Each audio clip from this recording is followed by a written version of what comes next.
किसी को याद है सेमीकंडक्टर क्या होता है? हाँ, मतलब जिसकी रेजिस्टिविटी कंडक्टर और इंसुलेटर के बीच में होती है, मतलब उसकी रेजिस्टिविटी कंडक्टर से ज्यादा होती है और इंसुलेटर से कम होती है। ठीक है, तो मैं यहाँ पर बेसिक लिखता हूँ सर यश रेजिस्टिविटी। और काव्य दोनों फोन नहीं उठा रहे हैं। छोड़ दो, रहने दो, कोई बात नहीं, सोने दो उन्हें। Okay sir. रजिस्ट हाँ, अब मैं रिकॉर्ड कर रहा हूँ, मैं शेयर कर दूंगा तो सब लोगों का हो जाएगा। रेजिस्टिविटी हम लोग लिखते हैं रो ऑफ सेमीकंडक्टर, ये ग्रेटर देन होता है रो ऑफ कंडक्टर और लेस देन होता है row of insulator.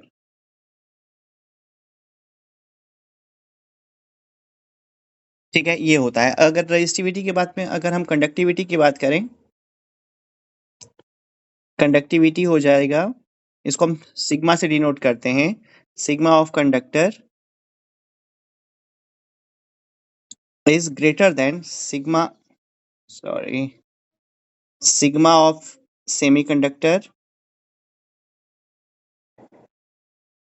Is greater than sigma of insulator. Sir मैं ये एक तो बार रीजॉइन हाँ, कर लो कर लो, ये रेजिस्टिविटी और कंडक्टिविटी के का बीच आपस का रिलेशन है। दोगे ये पेजेस, चलो अब सेमीकंडक्टर कितने टाइप्स के होते हैं वो हमें देखना है। कितने टाइप के होते हैं, कुछ किसी के स्कूल में हुआ है? Intrinsic extensive. यस, सेमीकंडक्टर दो टाइप के होते हैं। तो एक होता है इंट्रिंसिक, इंट्रिंसिक और एक होता है एक्सट्रिंसिक। Intrinsic and extrinsic. ये इंट्रिंसिक का मतलब समझना होता है प्योर, और इसका मतलब होता है मिक्स्ड, मतलब यहाँ इसमें इम्प्योरिटी एडेड होती है, इसको हम कहते हैं डोप्ड। डोपिंग का नाम सुना है क्या तुम लोगों में से? किसके पास फिजिकल एजुकेशन है? हाँ सर, वो स्पोर्ट्स में जैसे स्टेरॉइड लेने हैं तो हाँ बिल्कुल, अपनी एफिशिएंसी बढ़ाने के लिए जो सप्लीमेंट्स यूज किए जाते हैं, जो ड्रग्स यूज किए जाते हैं, उसे हम डोपेंट कहते हैं, मतलब उसे हम इम्प्योरिटी कहते हैं। तो फिर ये है डोपिंग। अब इसमें क्या है? इससे पहले न्यूक्लियाई वगैरह वाले चैप्टर हो गए। नहीं नहीं, वो नहीं हुए, वो न्यूमेरिकल वाले चैप्टर है, तब तक मैं ये करा देता हूँ ना एक बार, ताकि ये थियरी है, इसमें न्यूमेरिकल करने की जरूरत नहीं है, न्यूमेरिकल में मुझे वहां रहना जरूरी होता है, सही लगता है वहां रह के। अब इसमें क्या है, इंट्रिंसिक एक्सट्रिंसिक। अब इंट्रिंसिक में जो होता है, ध्यान रखना, सिलिकॉन ग्रुप होता है, मतलब कार्बन ग्रुप। कार्बन ग्रुप याद है ना? मुझे याद करने के लिए मैंने क्या लिखा था, काशी गए संग पंडित। तो सिलिकॉन और जर्मेनियम ये दो मेजर प्योर सेमीकंडक्टर हैं जो नेचुरली पाए जाते हैं, और इसके अंदर हम इम्प्योरिटी ऐड करके एक्सट्रिंसिक बनाते हैं। समझ आ रही है बात? मतलब अब एक्सट्रिंसिक दो टाइप के होते हैं, पी टाइप और एन टाइप। अब इसमें इंट्रिंसिक का मतलब समझना है, जैसे मान लो सिलिकॉन यहाँ पर लिया गया। अब दो चीजें होती हैं इसमें, number of electrons is equals to number of holes होते हैं इंट्रिंसिक में। इलेक्ट्रॉन्स और होल्स होते क्या हैं पहले मैं बताऊं। अब तक तुम लोगों ने सारा कॉन्सेप्ट सुना होगा, सिर्फ और सिर्फ किसका? सिर्फ और सिर्फ इलेक्ट्रॉन्स का कॉन्सेप्ट देखा होगा, राइट? अब हम लोग क्या करेंगे, अब हम लोग इसमें होल का कॉन्सेप्ट भी ऐड करेंगे। होल होता क्या है? Hole is nothing just a vacancy of electrons. जहां इलेक्ट्रॉन की वैकेंसी होगी, उस वैकेंसी को हम कहते हैं होल। समझ आ रही है बात, होल क्या है? मतलब वो इलेक्ट्रॉन एक्सेप्टर होंगे ना। Holes are electron acceptors, yes. वहां पर इलेक्ट्रॉन की वैकेंसी होती है, ठीक है? तो जहां पर भी इलेक्ट्रॉन की वैकेंसी क्रिएट होती है, हम कहते हैं कि वहां पर होल क्रिएट हुआ है। तो इलेक्ट्रॉन की वैकेंसी होना मतलब पॉजिटिव चार्ज होना, तो हम काउंट करते हैं कि hole are positively charged and with same amount as electrons. तो कह दो इलेक्ट्रॉन एक कम हो गया तो वहां पर एक पॉजिटिव चार्ज आ गया, वही होल है। क्लियर है ये बात? होल का कॉन्सेप्ट क्लियर है ना? Yes sir. गुड। अब देखो पी टाइप और एन टाइप कैसे बनाए जाते हैं। अब यहाँ पर इंट्रिंसिक में जैसे मान लो मैंने सिलिकॉन का एक क्रिस्टल लिया, तो सिलिकॉन सिलिकॉन इस तरीके का सिलिकॉन सिलिकॉन का हो गया। अब मान लो इस तरीके से सिलिकॉन ने आपस में बॉन्ड बनाया, ऐसे ही कार्बन का बॉन्ड होता है ना, हर एक कार्बन नेबरिंग फोर्स से कनेक्टेड होता है, सेम ग्रुप का है तो इसका भी स्ट्रक्चर सेम टाइप का ही रहता है। अब इसमें देखो, इसमें प्रॉब्लम क्या थी कि हर एक सिलिकॉन नेबरिंग फोर सिलिकॉन्स के साथ कनेक्टेड था, तो यहाँ पर मूवमेंट ऑफ इलेक्ट्रॉन्स के लिए ज्यादा एनर्जी की जरूरत थी। ये बात समझ में आ रही है? तो मतलब यहां से हमें इलेक्ट्रॉन्स को या होल्स को फ्लो करना डिफिकल्ट था, क्योंकि हमें ज्यादा एनर्जी चाहिए थी। उसके बाद क्या हुआ, हमने क्या किया, हमने इसमें फ्लो कराने के लिए किसी में हमने पेंटावैलेंट ऐड कर दिया, तो किसी में हमने ट्राईवैलेंट ऐड कर दिया। पेंटावैलेंट और ट्राईवैलेंट का कॉन्सेप्ट समझना। चलो मैं पेज पलटता हूँ, ये सारे पेजेस मैं सेंड करूंगा तुम लोगों को। आज की क्लास है, तुम लोग लिख लेना इसको अपने हाथों हाथ, ताकि तुम्हारे एक अच्छे नोट्स तैयार हो जाएंगे, और आज की क्लास में जो होगा वही तुम्हारे पेपर में आएगा, ध्यान रखना। अब क्या होगा कि जैसे अब देखो, एक ग्रुप है कार्बन ग्रुप, काशी गए संग पंडित। उसके बाद आता है नाइट्रोजन ग्रुप, न्यूज़पेपर आज सबने बांटा। और उसके पहले आता है बोरन फैमिली, बैल गया इंटर ट्यूशन। इस तरीके से मैंने ऐसे याद किया है, तुम लोग अपने तरीके से याद करना। ये पेंटावैलेंट होता है, इसमें 5 इलेक्ट्रॉन्स होते हैं, कार्बन फैमिली में 4 इलेक्ट्रॉन्स होते हैं, और इसमें 3 होते हैं। क्लियर है ये बात? इसमें तो कोई डाउट नहीं होगा। अब जो पी टाइप होगा और जो एन टाइप होगा, ये कैसे बनता है इसको समझ लेना एक बार। ये शॉर्ट में, इसमें बहुत ज्यादा तुम्हें क्वेश्चन नहीं आते, बट तुम्हें कॉन्सेप्ट क्लियर होना चाहिए कि होता क्या है। अब पी टाइप में होते हैं number of holes much much greater than number of electrons, ये होता है पी टाइप। और इसमें होता है number of electrons much much greater than number of holes, ये होता है एन टाइप। अब यहाँ पे पी टाइप बनाने के लिए नंबर ऑफ इलेक्ट्रॉन्स ज्यादा रखने हैं हमें, नंबर ऑफ होल्स ज्यादा रखने हैं हमें नंबर ऑफ इलेक्ट्रॉन से। यहाँ नंबर ऑफ इलेक्ट्रॉन्स हमें ज्यादा रखने हैं नंबर ऑफ होल्स से। क्लियर है ये चीज? अब देखो यहाँ पर सिलिकॉन के साथ सिलिकॉन था। अब सिलिकॉन के साथ मैंने क्या किया, मुझे नंबर ऑफ होल्स ज्यादा रखने हैं, तो मुझे इलेक्ट्रॉन की डेफिशिएंसी करनी पड़ेगी ना होल्स बनाने के लिए। सर होल्स है क्या? होल्स है, जहां इलेक्ट्रॉन्स की वैकेंसी है वो होल्स है।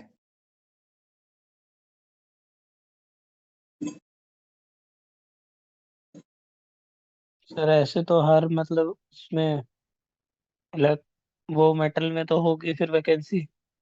हर एक मैटर में होल्स इलेक्ट्रॉन्स दोनों बराबर होते हैं, सब में होल्स होते हैं, बस तुम लोगों को खाली इलेक्ट्रॉन का कॉन्सेप्ट पढ़ाया जाता है अब तक। ठीक है? ओके। Yes sir. अब सिलिकॉन में मुझे वैकेंसी क्रिएट करनी है ना, मैं ट्राईवैलेंट ऐड करूंगा। चलो मैं यहाँ पर एल्यूमिनियम ऐड करता हूँ। एल्यूमिनियम के पास है 3 इलेक्ट्रॉन्स, एक वैकेंसी हो गई। हर सिलिकॉन और एल्यूमिनियम आपस में बॉन्ड बनाएंगे, यहाँ गलत हो गया, बॉन्ड बनाएंगे। अब ये तो आपस में बना ही रहे थे। इलेक्ट्रॉन डॉट स्ट्रक्चर तो किया होगा तुम लोगों ने ना, तो 9th-10th में भी होता है वो तो।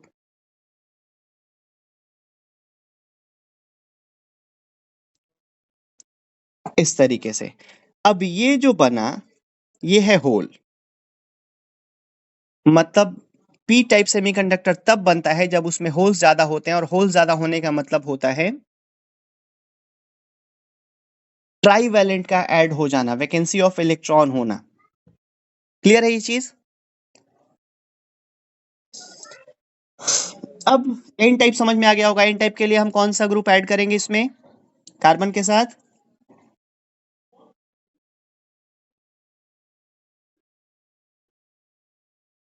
बोलो बोलो, तुम लोग भी कन्वर्सेशन करते रहो।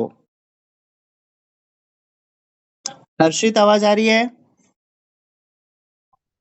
Sir pentavalent. चलो मैंने इसमें पेंटावेलेंट ऐड कर दिया। अब आर्सेनिक के साथ 4 सिलिकॉन ने बॉन्ड बना लिया और एक इलेक्ट्रॉन फिर भी एक्स्ट्रा खाली रह गया। बोलो बोलो Yes, बटालियन, फटाफट बताते जाओ ताकि आगे बढ़ते रहे हम लोग यूनिफॉर्मली। अब इसका मतलब क्या है, हमने यहाँ पर क्या कर दिया, हमने यहाँ पर एक ये हो गया फ्री इलेक्ट्रॉन। तो नंबर ऑफ इलेक्ट्रॉन्स ज्यादा हो गए तो हमारा बन गया एन टाइप, और नंबर ऑफ होल्स ज्यादा हो गए तो यहाँ पर बना दिया हमने P type.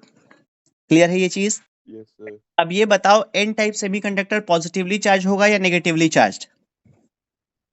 Positively. Negatively. Negatively. negative. Negative होगा नेगेटिव। अच्छा एक चीज बताओ, अगर एक न्यूट्रल चीज में दूसरा न्यूट्रल चीज मिलाते हैं तो उस पर कोई चार्ज आ सकता है? नहीं। नहीं. तो मतलब पहले से ही मेरा सिलिकॉन का क्रिस्टल न्यूट्रल था, मैंने उसमें कुछ आर्सेनिक ऐड कर दिया तो वो भी न्यूट्रल ही था, हर एटम न्यूट्रल होता है, तो इस पे चार्ज आया कहाँ से? अभी भी इलेक्ट्रॉन प्रोटॉन टोटल बराबर ही होंगे, ऑल आर न्यूट्रल। तो फ्री इलेक्ट्रॉन है ना उसमें, तो इलेक्ट्रॉन नेगेटिव होता है तो उसकी वजह से नेगेटिव तो नहीं जितना इलेक्ट्रॉन ऐड हुआ है उतना प्रोटॉन भी तो ऐड हुआ होगा, सोचो। सर यहाँ पे एक फ्री इलेक्ट्रॉन भी तो है फिर। तो यहाँ पर एक फ्री इलेक्ट्रॉन है तो इसके अंदर एक प्रोटॉन भी तो है एक्स्ट्रा। समझ आ रही है बात? मैंने एक आर्सेनिक यूज किया, अब एक आर्सेनिक में 5 प्रोटॉन थे और 5 इलेक्ट्रॉन थे, बॉन्डिंग में एक इलेक्ट्रॉन हमें फ्री दिखा, ऑब्वियस सी बात है, लेकिन ओवरऑल वो न्यूट्रल ही था। समझ आ रही है बात? आ रही है सर, आ रही good. All semiconductors either P type और एन टाइप आर न्यूट्रल। मेरे घर सर एक बेसिक सी बात हो रही है कि मतलब एन टाइप में फ्री इलेक्ट्रॉन मिलेंगे ही मिलेंगे, हाँ हाँ, हमें फ्री इलेक्ट्रॉन करने हैं ताकि उसका कंडक्शन हम बेहतर कर सकें, फ्लो ऑफ करंट बेहतर हो सके। और पी टाइप में नहीं मिलेंगे। और पी टाइप में हमें होल्स बढ़ाने हैं तो हम उसमें ट्राईवैलेंट ऐड करेंगे ताकि वैकेंसीज बन सकें, मतलब होल्स बन सकें। सर पी टाइप और एन टाइप में भी सबसे ज्यादा अच्छा सेमीकंडक्टर कौन सा रहता है? N type. हाँ हम एन टाइप एन क्यों टाइप रहेगा ना। एन टाइप ज्यादा यूज करते हैं क्योंकि इलेक्ट्रॉन्स की जो मोबिलिटी है वो होल से बेहतर है। क्लियर है? इसीलिए हम लोग एन टाइप ज्यादा यूज करते हैं। अब है। सर ये तो था पी टाइप और एन टाइप, मतलब सेमीकंडक्टर बनता कैसे है। इस पे जो भी क्वेश्चंस होंगे वो बेसिक्स होंगे, मतलब ऑब्जेक्टिव लेवल के होंगे। अब हमें करना है यहाँ पर पीएन जंक्शन डायोड, ये मेन है। पीएन जंक्शन डायोड ये होता क्या है? देखो हमने लिया एक इंट्रिंसिक सेमीकंडक्टर, ठीक। अब यहाँ पर और यहाँ पर हमने इसमें डोपिंग कर दी, डोपिंग कर दी तो इधर हमने एन टाइप बना दिया और इधर हमने पी टाइप बना दिया। मतलब क्या था कि हम पी टाइप और एन टाइप को फिजिकली ज्वाइन नहीं कर सकते, क्योंकि फिजिकली ज्वाइन करेंगे तो एटॉमिक लेवल पे उनकी ज्वाइनिंग पॉसिबल नहीं है। समझ आ रही है बात? एटॉमिक लेवल पे उनकी ज्वाइनिंग पॉसिबल नहीं है, तो हमें क्या करना होता है, हमें यहाँ पर एटॉमिक लेवल पे ज्वाइन करने के लिए हमें यहाँ पर उसके अंदर डोपिंग करनी होती है। इस डोपिंग के प्रोसेस को हम कहते हैं diffusion process, doping by diffusion process, ठीक। Doping by diffusion process. अब इसमें क्या है, अब यहाँ पर जब एन टाइप हुआ तो इसमें इलेक्ट्रॉन्स ज्यादा हो गए, समझते जाना कॉन्सेप्ट, और इधर होल्स ज्यादा हो गए। Yes, sir. Yes, sir. अब यहाँ पर क्लियर है। बीच वाली जो लाइन है जिसके लेफ्ट में हमने इलेक्ट्रॉन्स को डोप किया था, इधर होल्स को डोप किया था, तो बीच वाली जो लाइन है इसे हम कहते हैं पीएन जंक्शन। अब इलेक्ट्रॉन होल्स जो जंक्शन के नियर बाई वाले इलेक्ट्रॉन होल्स होते हैं वो आपस में मिल जाते हैं और न्यूट्रलाइज हो जाते हैं, मतलब इलेक्ट्रॉन और होल आपस में डेड हो जाते हैं मिलके। तो इलेक्ट्रॉन होल पेयर्स का आपस में कंबाइन हो जाना और एक दूसरे को न्यूट्रल कर देना, उससे हमारा एक रीजन बनता है जिसमें कि कोई भी मोबाइल कैरियर नहीं होता, मतलब या इस बीच में कोई भी इलेक्ट्रॉन या होल अवेलेबल नहीं होते, वो आपस में सारे डिफ्यूज हो चुके हैं।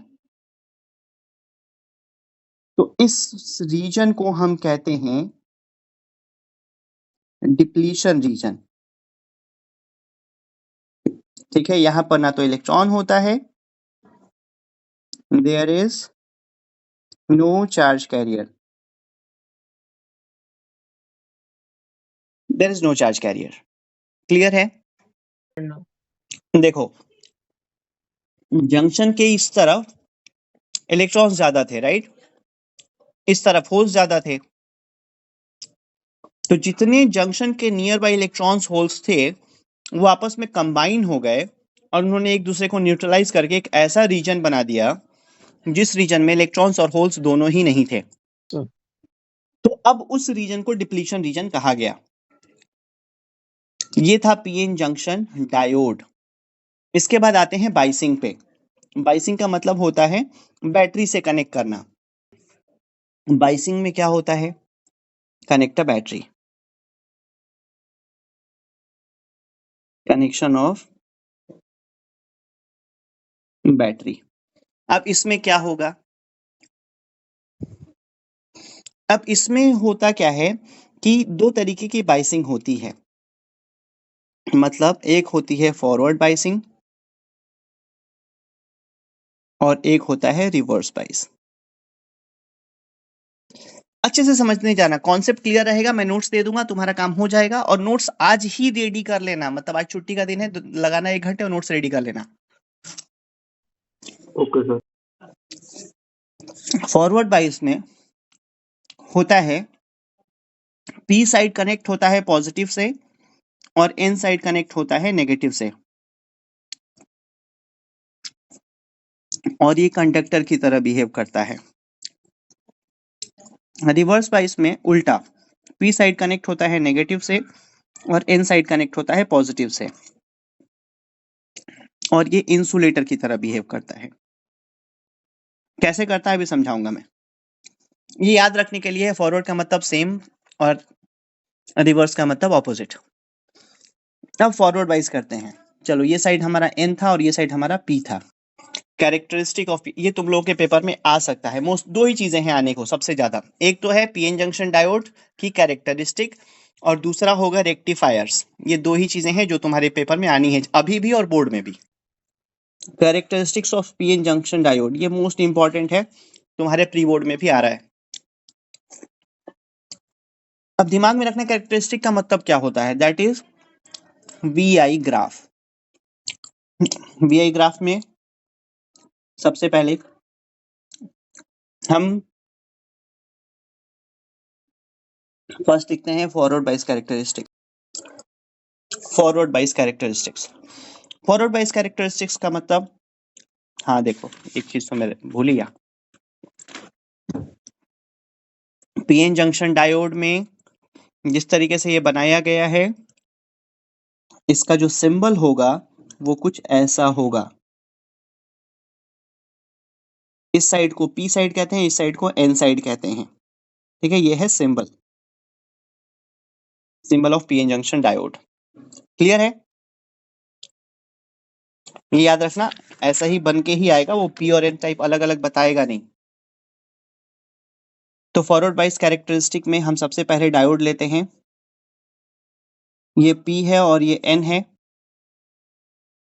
वोल्टेज बढ़ाना है तो हमें वोल्ट मीटर देखना पड़ेगा कि इसमें कितना वोल्टेज जा रहा है।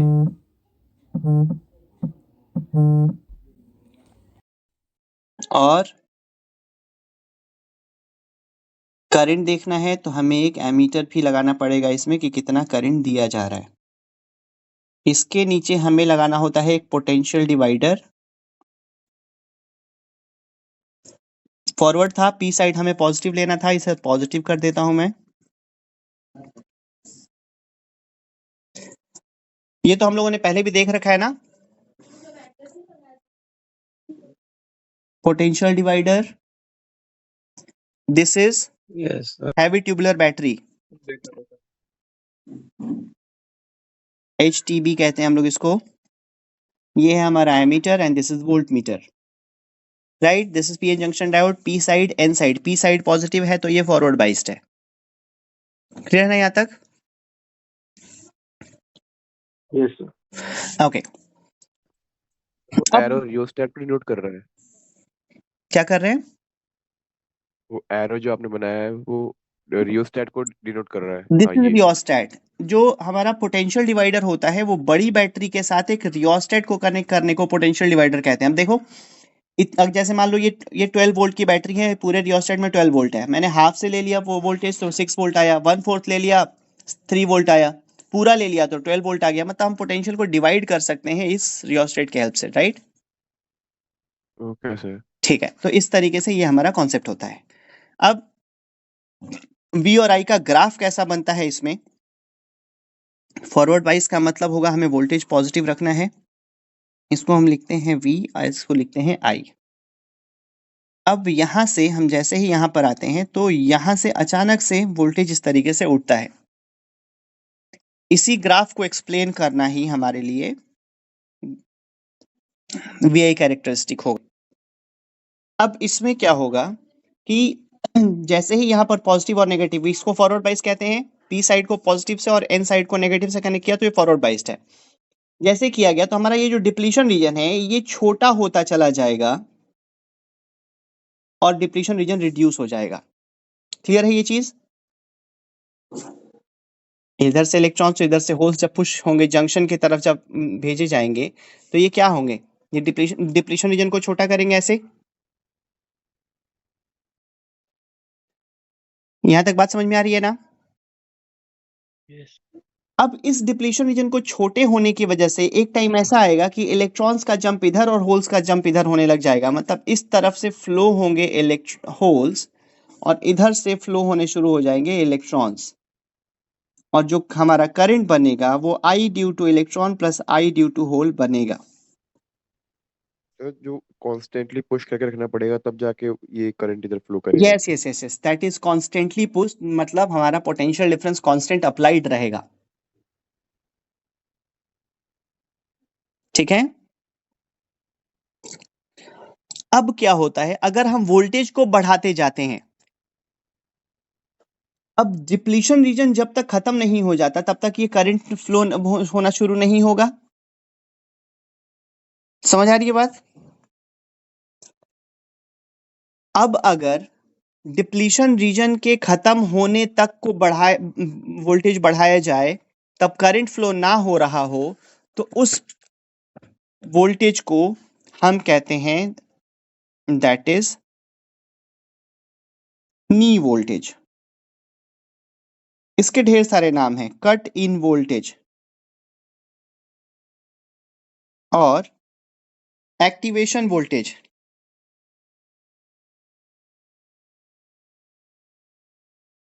और इसी को हम कहते हैं थ्रेशोल्ड वोल्टेज. थ्रेशोल्ड का मतलब भी मिनिमम होता है. ये वो मिनिमम वोल्टेज है जिस पे कंडक्शन स्टार्ट होता है किसी भी डायोड में फॉरवर्ड बाइस में. समझ आई बात? Yes, sir. गुड. अब यहाँ सर पर एक बार समझा देना नी वोल्टेज फिर से. देखो, नी वोल्टेज फिर से समझ लो, अच्छे से ध्यान से समझो. मैंने कहा इस डायग्राम में मैंने दिखाया कि जैसे ही हम लोग पॉजिटिव और नेगेटिव यहाँ पर टर्मिनल कनेक्ट करेंगे, यहाँ पर होल्स पुश किए जाएंगे जंक्शन की तरफ और इलेक्ट्रॉन्स भी पुश किए जाएंगे जंक्शन की तरफ. हमारा ये जो है ये छोटा होता जाएगा. होगा? डिप्लीशन रीजन छोटा हो. Yes sir. डिप्लीशन रीजन छोटा होते होते एक टाइम ऐसा आएगा कि डिप्लीशन रीजन बिल्कुल खत्म हो जाएगा और इलेक्ट्रॉन्स इधर की तरफ फ्लो होने शुरू हो जाएंगे और होल्स इधर की तरफ फ्लो होने शुरू हो जाएंगे. जिस सर वोल्ट डिप्लीशन रीजन का काम क्या होता है? डिप्लीशन रीजन का काम नहीं होता. जब हम पीएन जंक्शन डायोड बनाते हैं उस वक्त जंक्शन के नियर बाई होल्स और इलेक्ट्रॉन्स आपस में मिल के न्यूट्रलाइज हो जाते हैं और बीच में एक जोन बनता है जिसमें इलेक्ट्रॉन्स या होल्स अवेलेबल नहीं होते, उसे हम डिप्लीशन रीजन कहते हैं. Okay sir. ठीक है. तो यहाँ पर डिप्लीशन रीजन को खत्म हो किया जाता है फॉरवर्ड बाइस में, उसके बाद कंडक्शन होता है। जैसे जैसे वोल्टेज बढ़ाते हैं करंट बढ़ता जाता है। तो डिप्लीशन रीजन जब तक खत्म नहीं हो जाता तब तक करंट फ्लो नहीं होता। उस रीजन में जो वोल्टेज बढ़ता जा रहा है और करंट नहीं बढ़ रहा, जहां से करंट स्टार्ट होता है उस वोल्टेज को हम कहते हैं नी वोल्टेज, या एक्टिवेशन वोल्टेज, या कट इन वोल्टेज, या थ्रेशोल्ड वोल्टेज। ये सारे नाम हैं इसके। सबसे ज्यादा तुम्हें सुनने को मिलेगा कट इन वोल्टेज और एक्टिवेशन वोल्टेज। कहीं कहीं नी वोल्टेज भी आता है, बट थ्रेशोल्ड तो बहुत कम ही देखा है मैंने। अब यहाँ के बाद हमें क्या करना है, हमें इस ग्राफ को करना है एक्सप्लेन। मतलब अभी जो मैंने तुम्हें वो डायग्राम बना के बताया, वो डायग्राम ये बोलो। ये वोल्टेज बढ़ना तभी स्टार्ट होगा ना जब इलेक्ट्रॉन जंक्शन के उधर चले जाएंगे, होल्स जंक्शन के उधर। नहीं नहीं, वोल्टेज तो हम बढ़ा रहे हैं ना रियोस्टेट से, मतलब पोटेंशियल डिवाइडर से। अच्छा ठीक है, वोल्टेज हम ओके बढ़ा सर। रहे हैं, करंट बढ़ना तब स्टार्ट होगा जब हम नी वोल्टेज से ज्यादा वोल्टेज अप्लाई करने लग जाएंगे। Okay sir. उससे पहले तक करंट ऑलमोस्ट जीरो रहेगा। ठीक, ओके सर। ओके। अब इसके बारे में जब हम एक्सप्लेन करते हैं तो इसमें 3 पॉइंट्स बनते हैं। पहला पॉइंट है कि ये जो लाइन है वी लाइन जो है, ये स्ट्रेट लाइन नहीं है, ये कर्व है। दैट मीन्स कि ये ओम्स लॉ को फॉलो नहीं करता। समझ में आई बात सबके? ओम्स लॉ का मतलब V is directly proportional to I होता है, स्ट्रेट लाइन होता है। Yes, sir. यहाँ पे ओम्स लॉ फॉलो नहीं किया जा रहा, मतलब इसे हम नॉन ओमिक डिवाइस कहते हैं। सारे semiconductors non ohmic device. Okay sir. ये पहला पॉइंट है। ये मैं लिख नहीं रहा, मैं रिटन तुम्हें भेजूंगा अभी। ये पहला पॉइंट है। दूसरा पॉइंट ये है कि जब हम फॉरवर्ड बाइस वोल्टेज बढ़ाते हैं तो एक सर्टेन लिमिट तक क्या होता है, एक सर्टेन लिमिट तक करंट जीरो होता है। उस वोल्टेज को हम कहते हैं नी वोल्टेज या एक्टिवेशन वोल्टेज। ये दूसरा पॉइंट है। तो क्या है दूसरा पॉइंट, एक बार रिपीट करना। दूसरा पॉइंट क्या है, हम लोग वोल्टेज बढ़ाते जाते हैं किसी सर्टेन पॉइंट तक, वहां तक करंट जीरो होता है। उस वोल्टेज को हम नी वोल्टेज कहते हैं। अब तीसरा लास्ट पॉइंट ये है कि उस फर्दर हम लोग कट इन वोल्टेज या नी वोल्टेज से ज्यादा वोल्टेज को बढ़ाते हैं तो हमारा करंट रैपिडली इंक्रीज कर जाता है। मतलब मैंने ग्राफ को एक्सप्लेन कर दिया। एक तो ये स्ट्रेट लाइन नहीं था तो ये नॉन ओमिक था। दूसरा, इस पॉइंट तक वोल्टेज बढ़ाते हैं तो करंट जीरो रहता है। और तीसरा, इससे ज्यादा वोल्टेज बढ़ाते हैं तो बहुत तेजी से वोल्टेज इंक्रीज करता है। करंट इंक्रीज कर रहा है ना, देखो वोल्टेज के साथ करंट इंक्रीज कर रहा है, वो भी नॉन लीनियर। करंट इंक्रीज आप कह रहे हो कि वोल्टेज इंक्रीज करती है। नहीं नहीं नहीं, मेरे कहने का मतलब है वोल्टेज इंक्रीज कर रहे हैं तो करंट इंक्रीज कर रहा है रैपिडली, करंट रैपिडली इंक्रीज। है ना। तो ये था हमारा फॉरवर्ड बाइस की कैरेक्टरिस्टिक, मेन था ये ग्राफ। ये बनाना पड़ेगा और ये ग्राफ बनाना पड़ेगा और ये तीनों पॉइंट्स यहाँ लिखने पड़ेंगे। मैं तुम्हें नोट्स शेयर करूंगा अभी। अब आते हैं रिवर्स बाइस कैरेक्टरिस्टिक्स पे। Reverse bias characteristics, reverse bias में क्या होता है सबसे पहले समझते हैं। ग्राफ, पहला डायग्राम तो ये है। चलो एमीटर लिया, वोल्ट मीटर लगाया, इसको रियोस्टेट से कनेक्ट कर देंगे। ये बन गया पोटेंशियल डिवाइडर। ये पी साइड है और ये एन साइड है। तो पी साइड हमें रिवर्स बाइस में रखना पड़ेगा कौन सा टर्मिनल? नेगेटिव। पी साइड में नेगेटिव टर्मिनल। ठीक, ये है इसका डायग्राम। अब ग्राफ की बात करें, इसका ग्राफ कैसा होगा? चलो ग्राफ बनाएंगे। V नेगेटिव या इधर नेगेटिव होता है और ये करंट होता है। हाँ, एक चीज तो मैं मिस कर गया। जो यहाँ पर I होता है ये मिली एम्पियर में मेजर किया जाता है और यहाँ पर जो I होगा ये माइक्रो एम्पियर में मेजर किया जाएगा। अब इसका ग्राफ बनता कैसे है ये देखो।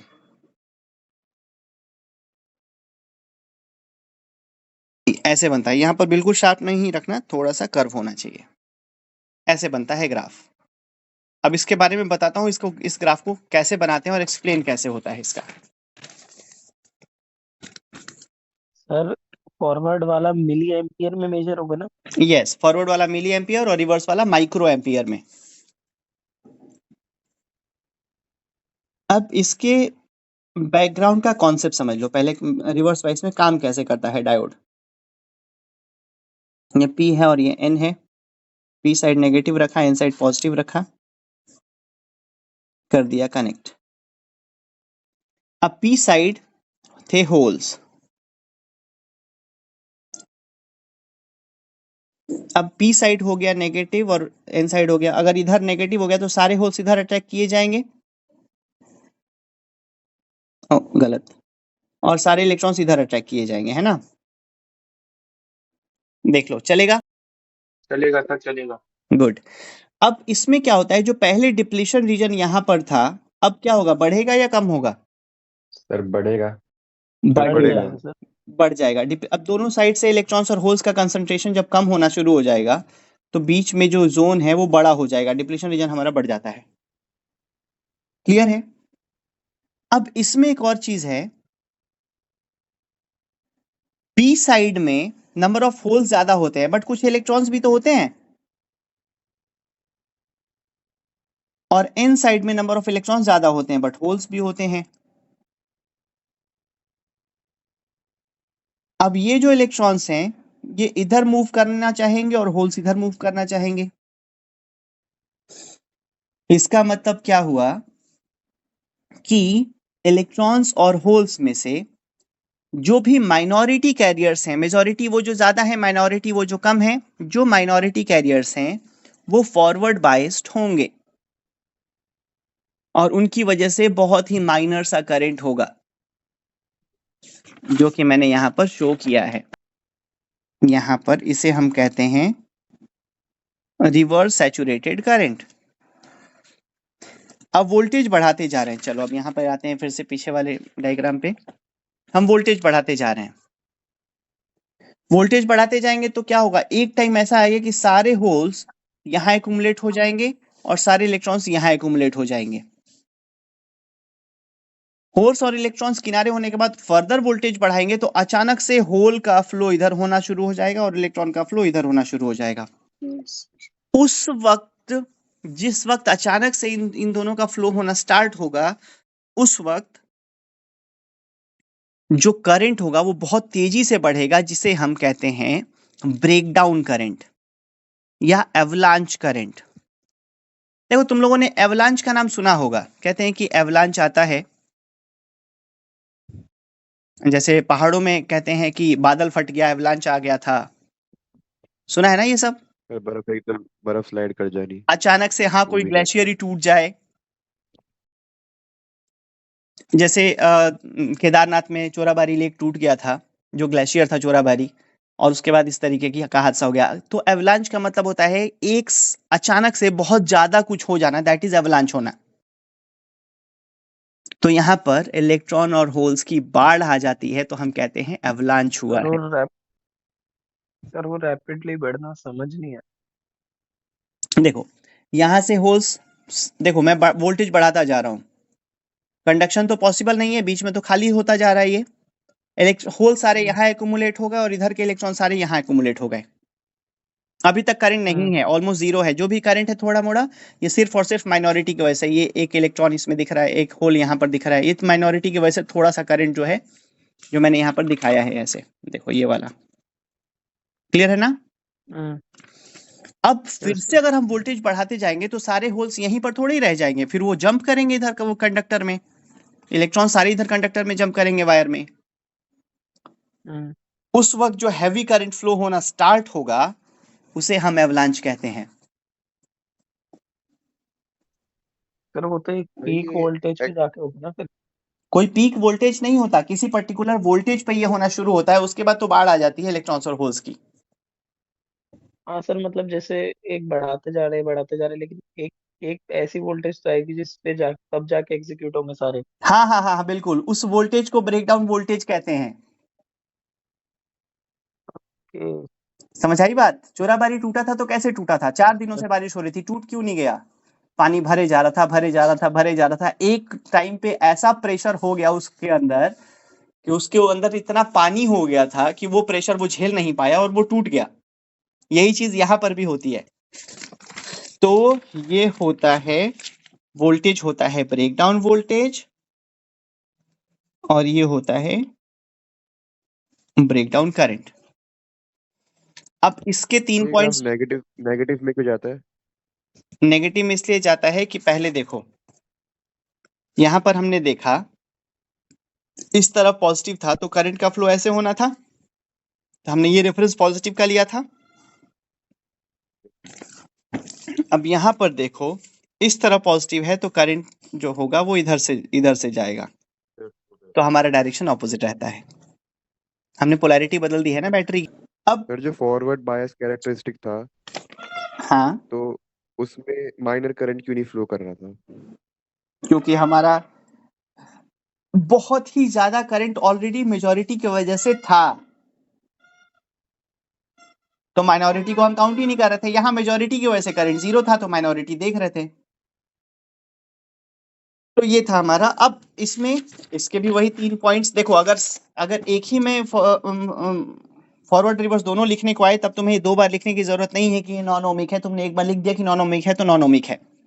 अब इसमें 2 पॉइंट बनते हैं, एक पॉइंट इस वाले रीजन का और एक पॉइंट इस वाले रीजन का। तो पहला क्या है कि जब हम लोग रिवर्स वोल्टेज बढ़ाते जाते हैं तो किसी पर्टिकुलर पॉइंट तक करंट निग्लिजिबल होता है या ऑलमोस्ट जीरो होता है।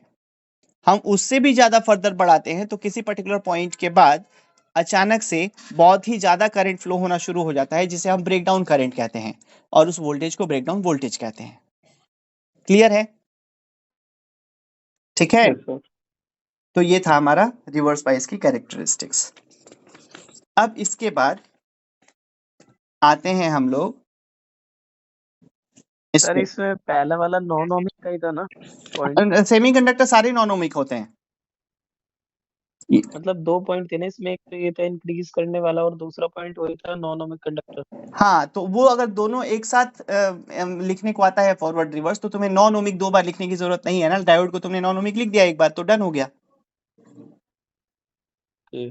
और अगर अलग अलग पूछा जाए तो तुम्हें नॉन ओमिक दोनों ही कंडीशन में लिखना पड़ेगा, आइदर फॉरवर्ड हो या रिवर्स हो।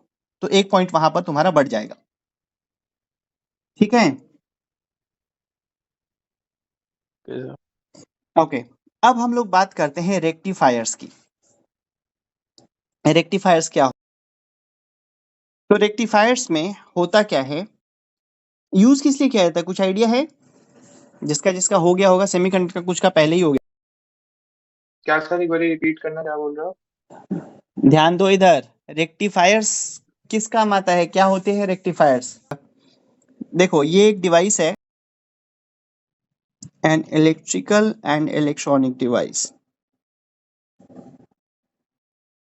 which is used to convert AC to DC। अब याद रहेगा, भूलने वाली तो कोई बात ही नहीं है। तो 2 टाइप के रेक्टिफायर होते हैं। First, half wave rectifier. अब हाफ वेव रेक्टिफायर कैसे काम करता है? सबसे पहले, इलेक्ट्रॉनिक डिवाइस होने का मतलब होता है कि वो एक लो वोल्टेज डिवाइस होता है। तो हमारे पास जो वोल्टेज आता है वो जनरली 220 वोल्ट होता है। अब सबसे पहला जो हमें यूज है वो है ट्रांसफार्मर का यूज। ये है ट्रांसफार्मर, ये है एसी, और यहां से ट्रांसफार्मर में हमने लिया है स्टेप डाउन। स्टेप डाउन पता है ना क्या होता है? Yes sir. Step down transformer होता है जो हाई वोल्टेज से लो वोल्टेज में कन्वर्ट करता है। ठीक, तो यहाँ पर हमने लिया एक स्टेप डाउन ट्रांसफार्मर। जनरली मान लो हमें 12 वोल्ट की जरूरत है, तो हमने 220 वोल्ट से 12 वोल्ट में कन्वर्ट कर दिया इसको, और उसके बाद फिर डायोड लगाया। अब काम कैसे होता है ये समझना। अब जैसे मान लो यहाँ पर एसी आया, ऐसे आया एसी।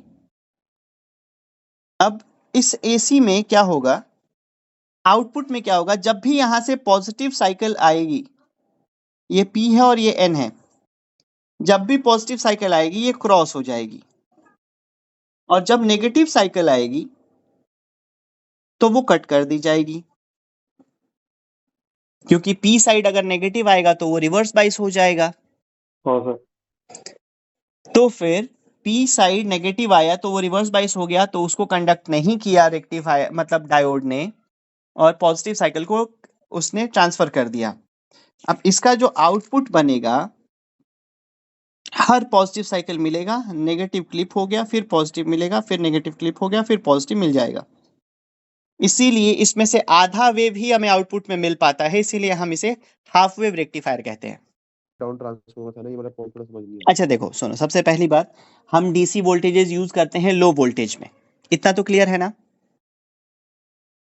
Yes sir. और एसी वोल्टेज होता है हमारे पास 220 वोल्ट। 220, yes sir. तो 220 वोल्ट से छोटे वोल्टेज में कन्वर्ट करने के लिए हमें वोल्टेज कन्वर्टर चाहिए, दैट इज ट्रांसफार्मर। तो पहले हमने उसे एसी को लो वोल्टेज एसी बनाया, उस एसी को डीसी में कन्वर्ट करने के लिए हमने लगाया एक डायोड। तो एसी को एसी में ही ट्रांसफार्मर कर लो या हाई कर सकता है, एसी को डीसी नहीं बना सकता। Okay sir. तो हमने पहले एसी में कन्वर्ट कर लिया लो वोल्टेज में, फिर उस लो वोल्टेज के पॉजिटिव साइकिल्स जाएंगे तो ये पास करेगा और नेगेटिव साइकिल्स को ये रोक देगा। Okay sir. एक बार फॉरवर्ड वाइस होगा तो कंडक्टर की तरह काम करेगा और रेजिस्टेंस कम हो जाएगा और वो पास कर जाएगा, और जब भी रिवर्स बाइस में होगा तो वो इंसुलेटर की तरह काम करेगा, वोल्टेज बढ़ जाए, रेजिस्टेंस बढ़ जाएगा और वो इंसुलेट कर देगा, मतलब रोक देगा। इस तरीके से काम करता है हमारा हाफ वेव रेक्टिफायर। क्लियर है। Yes sir. अब आते हैं फुल वेव रेक्टिफायर पे। हाँ सर। हाफ वेव के चांसेस बहुत कम है, फुल वेव का ही ज्यादा पूछा जाता है। Full wave rectifier, full wave rectifier में फुल वेव हमें रेक्टिफाई करना होता है। तो देखो ट्रांसफार्मर का काम तो वही है, सबसे पहले एक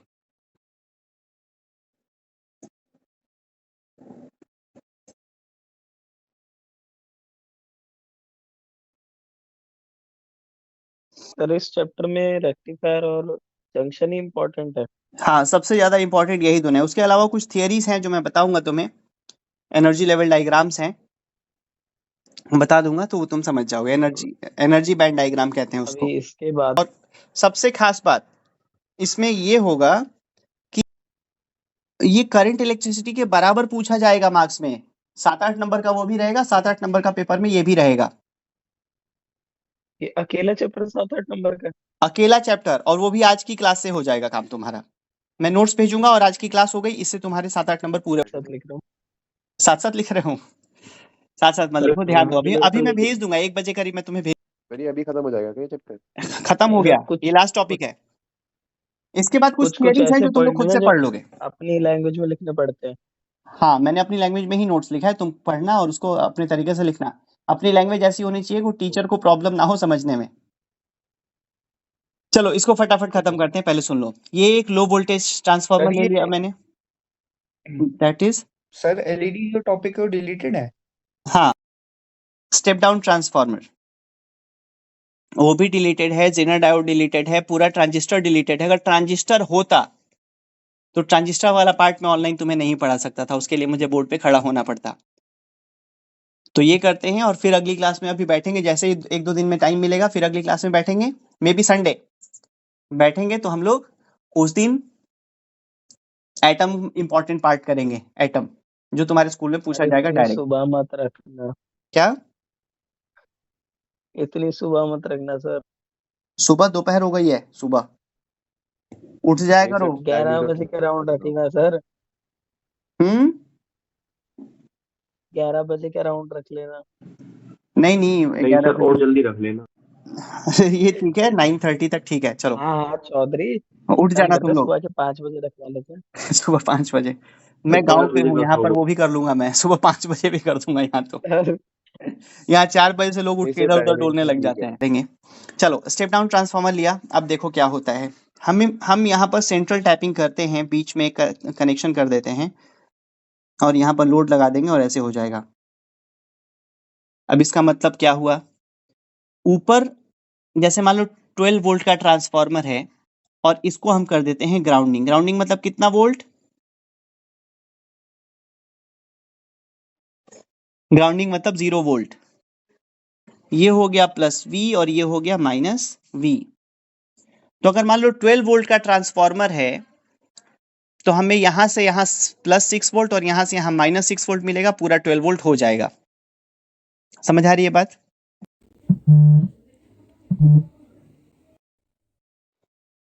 यस सर। Yes sir. ठीक, अब क्या जितने करना वोल्ट का है? ट्रांसफॉर्मर होता है उतने में कन्वर्ट होता है। हाँ हाँ हाँ, उसको बीचों बीच कर लिया जाता है। हमें मान लो मतलब 12 सर वोल्ट इसमें तो फिर 2 साइकिल चलेंगे। 2 साइकिल चलेगी। अब जैसे ही यहाँ से पॉजिटिव साइकिल, जैसे मान लो यहाँ पर मैं साइकिल्स बना लेता हूँ ऐसे। अब जैसे ही पॉजिटिव साइकिल आएगी, पॉजिटिव पॉजिटिव के साथ मिलके आगे यहाँ पर फॉरवर्ड कर दिया जाएगा। और जैसे यहाँ पॉजिटिव साइकिल आएगी, पॉजिटिव यहाँ पॉजिटिव होके इधर बढ़ जाएगा और पॉजिटिव यहाँ नेगेटिव से मल्टीप्लाई होके नेगेटिव हो जाएगा और यहाँ रोक दिया जाएगा, मतलब पॉजिटिव ऊपर से फ्लो करेगा। अब जैसे ही यहाँ से नेगेटिव साइकिल आएगी, नेगेटिव पॉजिटिव मिलके ये हो जाएगा नेगेटिव, यहाँ पर रुक जाएगा और नेगेटिव नेगेटिव मिलके यहाँ पर हो जाएगा पॉजिटिव और इसे फ्लो कर दिया जाएगा। मतलब सारी नेगेटिव साइकिल्स D2 से की जाएंगी और सारी पॉजिटिव साइकिल्स D1 से फ्लो कराई जाएंगी। ये बात समझ में आई थोड़ी बहुत? कंफ्यूज हो गया सर। अरे एक बार फिर एक्सप्लेन कर दो, ये फिर तो से कंफ्यूजिंग है। सुन लो एक बार।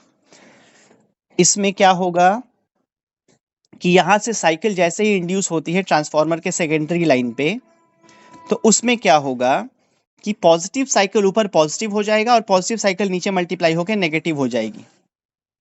मैं एक ही साइकिल की बात कर रहा हूँ, ओनली पॉजिटिव। पॉजिटिव इधर आएगा, ऊपर पॉजिटिव होगा और नीचे आके नेगेटिव हो जाएगा वो साइकिल। अब ये तो पता है ना, ये P साइड है और ये N साइड है। पॉजिटिव साइकिल P से क्रॉस करेगा और इस तरीके से कंडक्शन पॉजिटिव साइकिल का हो जाएगा। पॉजिटिव नीचे मल्टीप्लाई होकर नेगेटिव हो चुका था तो यहाँ पर कंडक्शन नहीं होगा। कैंसिल हो जाएगा। अब यहां से नेगेटिव साइकिल का इंडक्शन सोचो। यहां से जब नेगेटिव साइकिल इधर आई, जब नेगेटिव साइकिल इधर आई तो क्या होगा? नेगेटिव पॉजिटिव मिलके ऊपर हो गया नेगेटिव हो नेगेटिव, गया। तो कंडक्शन नहीं हुआ, हाँ, और नीचे हो गया नेगेटिव नेगेटिव मिलके पॉजिटिव, तो कंडक्शन हो गया। ये सर बात बट समझ में आई? ऊपर तो पॉजिटिव वाला कंडक्शन हो रहा है ना, और नीचे नेगेटिव वाला हो रहा बस यही समझो, बट कैसे हो रहा है समझना। पॉजिटिव साइकिल मैं लेता हूं, यहां पर पहली साइकिल पॉजिटिव आई तो यहां पॉजिटिव रही और कंडक्ट हो गई।